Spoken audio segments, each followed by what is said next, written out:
நான் சமீப காலமாக என்னுடைய பிறந்தநாளை கொண்டாடாமல் இருப்பதற்கு காரணம், ஒரு மனுஷன் பிறந்தான்னு சொன்னால் அவனை வச்சு பல ஏழைகள் வாழணும்.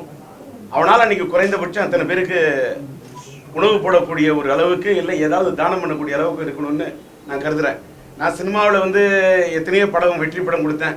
உயிர் விஷா, தங்கை கோரிக்கை, மொய்திலையும் இன்னைக்கு அதில் ஒரு தாயின் சபதம், வெண்தங்கில எண்ணெய், அந்த மாதிரி வெற்றி படங்கள் கொடுத்தப்பெல்லாம் என்னோட பிறந்தநாள் சொன்னால் ஒரு 10,000 பேருக்கு அரிசி கொடுக்குறது, அத்தனை பேருக்கு இலவசமாக வேட்டி சேலை கொடுக்குறது, தங்கத்தில் 100 தங்கச்சிங்களுக்கு தங்கத்தில் தாலி கொடுக்குறது, ஒரு தாயின் சபதம் படத்துக்கு, என் தங்கிகள் இந்த மாதிரிலாம் நிறையா பண்ணியிருக்கிறேன்.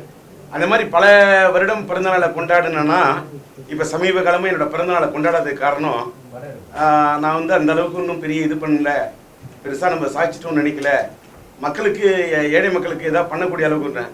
நேற்று ராத்திரி கூட என்னோட மகன் உங்களுடைய பிறந்தநாள் கொண்டாடலைன்னு நீங்கள் சொல்லிட்டீங்கப்பா, அந்த அறிக்கையை பார்த்தேன், ஒரு நல்ல ஒரு இதோட டச்சோடு இருந்துன்னு என்னோட மகன் சிம்பு சொல்லிட்டு, உங்களுக்கு ஏதாவது கிஃப்ட் பண்ணணும்னு நினச்சேன், எனக்கு இப்போ என்ன பண்ணணும்னே தோணலை, என்ன செய்யறதுன்னே தோணலை, இந்த அறிக்கையை ஒரு மாதிரி டிஸ்டர்ப்டாக இருக்குன்னு என் பையன் சொன்னேன். அப்போ நான் சொன்னேன், உங்களோட அறிக்கையில் ஒரு மனிதனை இருக்குன்னு பையன் சொன்னப்போ சொன்னேன், எனக்கு கிஃப்ட் பண்ணால் நீ ஒன்றுமே பண்ணவனா, எதிர்காலத்தில் எத்தனை பேருக்கு உன்னால் ஒரு ஏழைகளுக்கு உன்னால் அன்னதானம் பண்ண முடியுமோ, இதை பண்ண முடியுமோ, உங்கள் அப்பாவுடைய பிறந்தநாளில், உன்னோட பிறந்தநாளில். ஏன்னு கேட்டால், இன்னைக்கு பிறந்தநாளில் எனக்கு நீ வாங்கி கொடுத்தலாம் ஒரு சட்டை, புது சட்டை. ஆனால் எத்தனை அனாதை குழந்தைங்க, அவங்களுக்குலாம் யார் வாங்கி தருவாங்க? ஒரு சட்டையாக இருக்கட்டும், ஒரு இதாக இருக்கட்டும், உணவாக இருக்கட்டும்.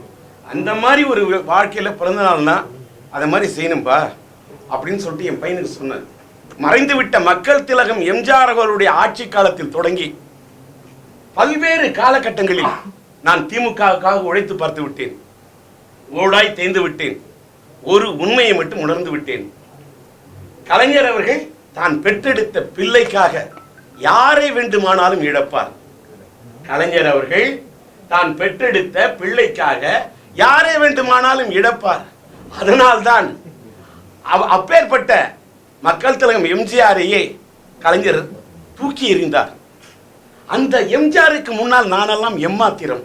ஆனால் அவரை போலவே பின்னாளில் கலைஞரால் பாதிக்கப்பட்ட, வஞ்சிக்கப்பட்ட நானும் ஒரு கதாபாத்திரம். நேற்றின்று நாளை படத்துல புரட்சி நடிகர் மக்கள் திலகம் எம்ஜிஆர் ஒரு பாட்டு பாடுவார்.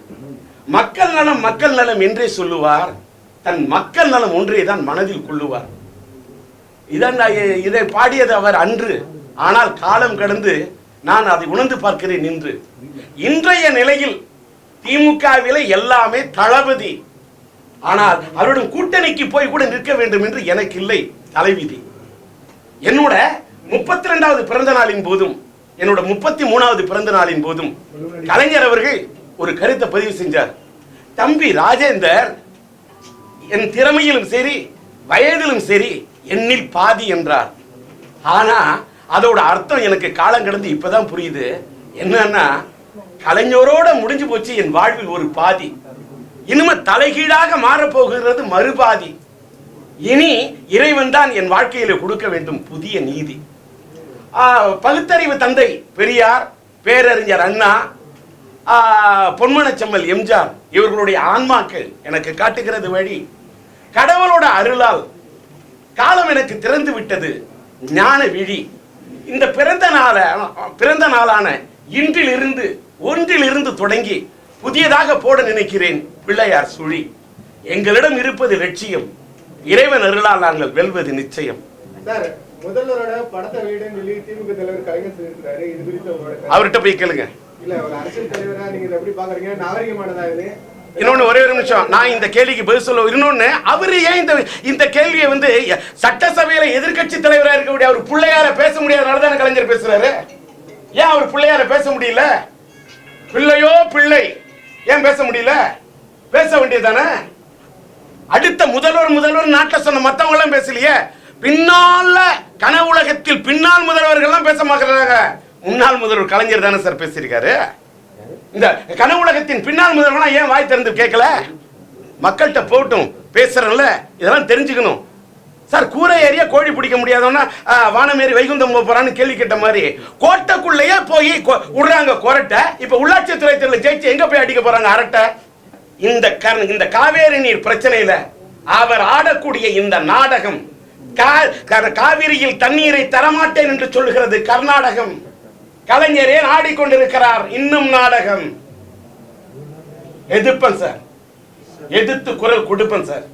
சார் இன்னொன்று, இறைவன் அருள் கிடைத்தால் உள்ளாட்சி துறை தேர்தல் லட்சிய திமுக நிற்க நினைச்சேன். எங்களுக்கு இன்னைக்கு இருக்கக்கூடிய அவகாசம் சார், இன்னைக்கு இருக்கக்கூடிய அரசியல் கட்சி சார், பானான கட்சியில அம்மியெல்லாம் பறகுது சார். ஒரு ஜிகே வாசலாம் இப்ப எங்க போய் நிக்கிறாரு பாருங்க. போய் தளபதியை பார்த்தாரு, இப்ப எங்க நினைக்கிறாரு? என்ன ஆச்சு? அவர் என்ன ஆனாரு? முன்னாள் இந்த நாட்டோட எதிர்கட்சி தலைவர் விஜயகாந்த், அவர் ஒரு சிஎம் கேண்டிடேட்டு. பல சிஎம் கேண்டிடேட் நாட்டில் இருக்கிறாங்க. எல்லாருமே தனிச்சு நிக்கிறாங்க சார். இன்னைக்கு பணபலம் ஒண்ணு கேட்கிறேன் சார். பெரிய கட்சி அதிமுக, அடுத்தது திமுக. ரெண்டு பேர் இவ்வளவு அவசரமா இந்த தேர்தல் வச்ச பிறகு மற்ற கட்சிகள்லாம் தேர்தல் எதிர்நோக்க முடியாத இருக்கக்கூடிய நிலையை கூட ஏன் எடுத்து பேசி போராட முடியல? எப்படி இதுல போய் நாங்கள் தனியாக நிற்கிறோம், நாங்கள் தடி எடுத்துக் கொண்டு நிற்கின்றோம், நாங்கள் இதோட நிக்கிறோம்? இப்ப இருக்கக்கூடிய சூழ்நிலை இதுக்கெல்லாம் பாசிபிலிட்டியே இல்லை.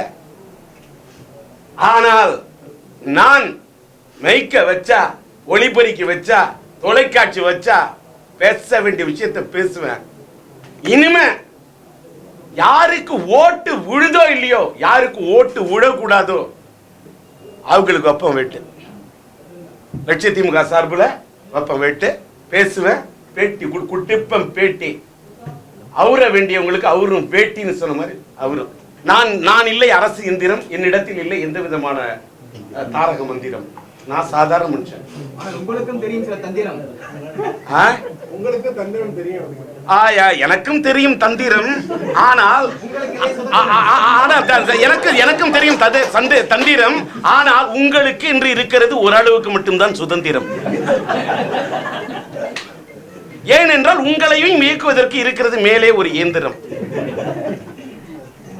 ஓகே, நன்றி.